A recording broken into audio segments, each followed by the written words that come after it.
दोस्तों, जब भी हम ध्यान लगाने की कोशिश करते हैं तो हमारा ध्यान लग ही नहीं पाता है, या फिर हमारे मन में शंका होता है कि हमें पता ही नहीं है कि ध्यान क्या होता है और कैसे लगाया जाता है। इसी दुविधा का हल भगवान बुद्ध ने सरल शब्दों में किया है। भगवान बुद्ध ध्यान की प्रतिमा माने जाते हैं और उन्होंने जितने सरल तरीके से ध्यान के तरीके बताए हैं और किसी ने नहीं बताई। ये कहानी पूरे सुनने के बाद आपको ध्यान के बारे में कोई भी शंका नहीं रहेगी।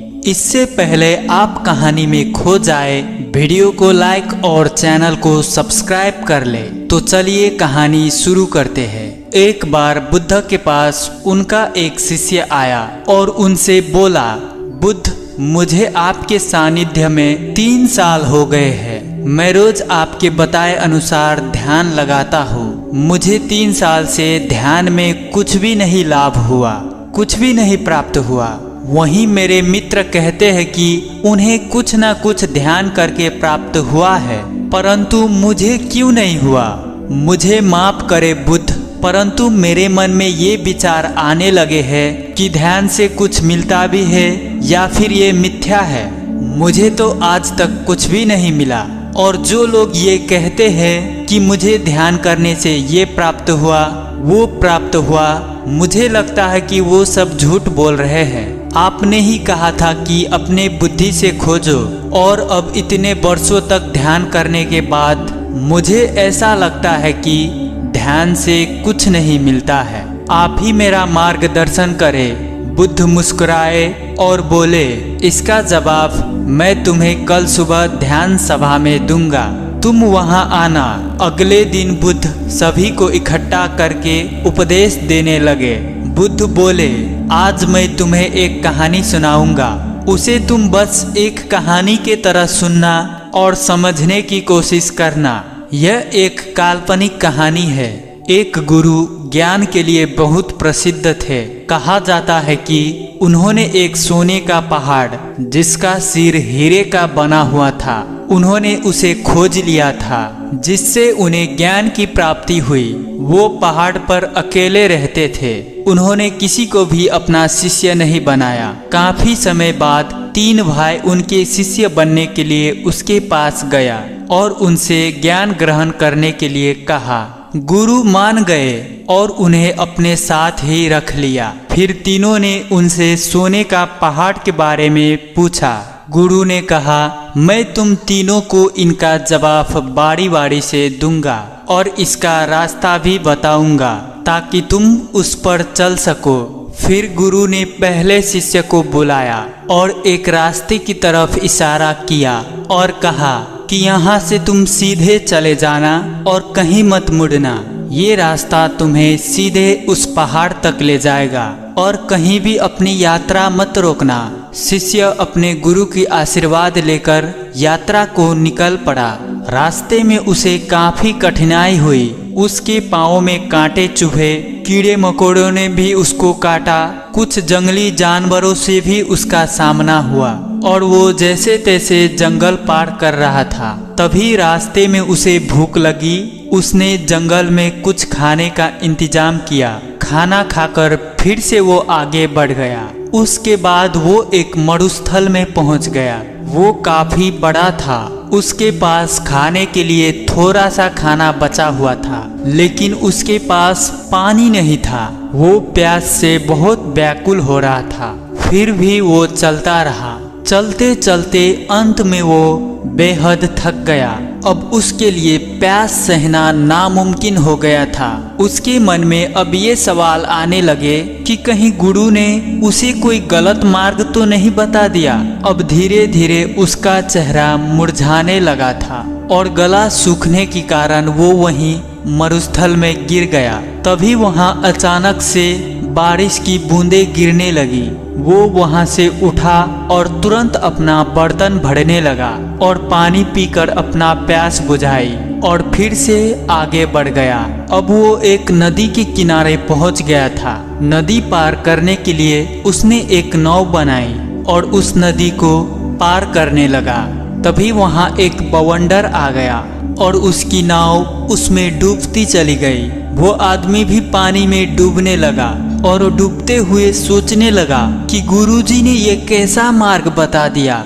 यहाँ तो मैं बार बार मौत के करीब जा रहा हूँ, अब तो पक्का ही मैं नहीं बचूंगा। तभी वहाँ पर कुछ लोग पहुँच गए और उस शिष्य को बचा लिया। वो पास के गांव के मछुआरे थे, इसलिए उन्होंने उस शिष्य को अपने घर ले जाकर खाना खिलाया और कुछ खाना खाने के बाद उसे आगे के रास्ते के लिए थोड़ा सा खाना दे दिया। वो शिष्य फिर से आगे बढ़ गया। जैसे जैसे आगे बढ़ा तो उसने आखिर में देखा कि एक बहुत बड़ी खाई थी। उसे देखकर वो जोर से चिल्ला के बोला, गुरु ने मुझे गलत रास्ता दिखाया है। हीरे का सिर वाला पहाड़ तो छोड़ो, यहाँ पे तो कोई रास्ता दिखाई नहीं दे रहा। मेरी सारी मेहनत व्यर्थ हो गई। और वो वापस यात्रा कर गुरु के पास पहुँच गया और जाकर गुरु से कहा, आपने मुझे गलत रास्ता क्यों बताया? वहाँ तो कोई पहाड़ ही नहीं था, बस एक जंगल, मरुस्थल और नदी के अलावा कुछ नहीं था वहाँ पर। गुरु ने कहा, तो तुमने उन सब से क्या सीखा? शिष्य ने कहा, मैं कुछ सीखने थोड़ी गया था, मैं तो उस सोने के पहाड़ को खोजने गया था जो कि मुझे मिला ही नहीं। उस रास्ते से मैं क्या सीखता जो कि लंबे और बेहद कठिन था गुरुदेव। उसे पाने के चाह में मैंने सब पार कर लिया, लेकिन इतनी मुश्किलों के बाद भी मुझे कुछ नहीं मिला।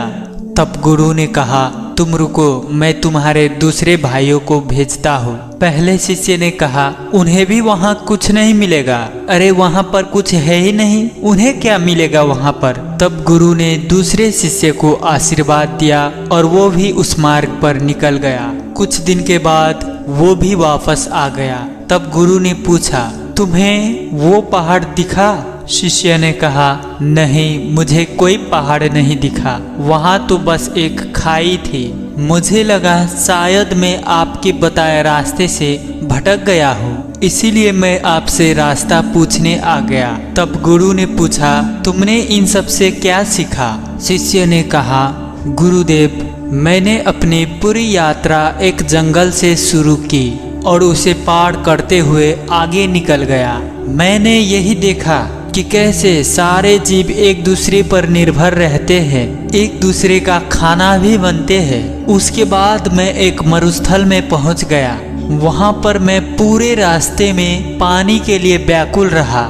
एक समय के लिए मुझे ऐसा लगा कि जैसे मैं मृत्यु के करीब आ चुका हूँ। तब मैंने समझा कि जीवन का मोल क्या होता है, एक एक सांस की कीमत क्या होती है। तब मैंने आकाश से अमृत को बरसते देखा। तब उस पानी को पीकर मुझे वापस जीवन मिला। वो पानी बेहद मीठा था। तब मुझे एहसास हुआ कि पानी ही असली अमृत होता है। उसके बाद मैं एक नदी के पास पहुंचा। नदी बेहद सुंदर थी, उसका पानी बहुत साफ था। वहाँ के बांस के पेड़ों को काटकर मैंने एक नौका बनाई, जिसके द्वारा मैं उस नदी को पार कर रहा था। तभी वहाँ पर एक बवंडर आ गया। मैं डूबने लगा। तब मुझे कुछ मछुआरों ने वहाँ पर बचा लिया। तब मुझे एहसास हुआ कि मुसीबत के सामने हम हमेशा चाहते हैं कि कोई हमें मदद करे, लेकिन हम कभी किसी की मदद नहीं करते। उसके बाद उन मछुआरों ने मुझे घर ले जाकर भोजन करवाया। वहाँ मैंने देखा कि कैसे लोग भूख के मारे तड़प रहे थे, एक बेहतर जीवन के लिए तरस रहे हैं। कोई बीमार है तो किसी का इलाज चल रहा है, कोई पत्नी अपने पति के वियोग में रो रही है। मुझे जड़ी बूटियों का थोड़ा ज्ञान था, जिसके कारण मैं वहाँ एक बीमार बच्चे का इलाज किया और उसे ठीक कर दिया। तब मुझे महसूस हुआ कि दूसरे की मदद करने पर कितना सुकून मिलता है। उन मछुआरों के पास खुद के लिए खाना नहीं था, फिर भी उन्होंने मुझे भोजन करवाया और रास्ते के लिए भोजन भी दिया, जिसे लेकर मैं आगे की यात्रा पर निकल गया। उसके बाद आगे मैं एक खाई के पास पहुंच गया। वो मुझे एकदम शांत लगी। वहाँ किसी की आवाज़ सुनाई नहीं दे रही थी, केवल मैं अपनी सांसों को सुन रहा था। उस समय मुझे लगा कि मैं आपके बताए रास्ते से भटक गया हूँ। वहाँ पर कोई भी सोने की चट्टान नहीं थी। तब मैं वहाँ से लौटकर आपके पास आया, आपसे दोबारा से सही मार्ग पूछने के लिए। शिष्य ने कहा, हे गुरुदेव, क्या मैं गलत मार्ग पर चला गया था? गुरु ने कहा, नहीं, तुम बिल्कुल सही मार्ग पर गए थे और जल्द ही तुम्हें वो पहाड़ भी मिल जाएगा। तब गुरु ने अपने तीसरे शिष्य से पूछा, क्या तुम भी पहाड़ खोजना चाहते हो?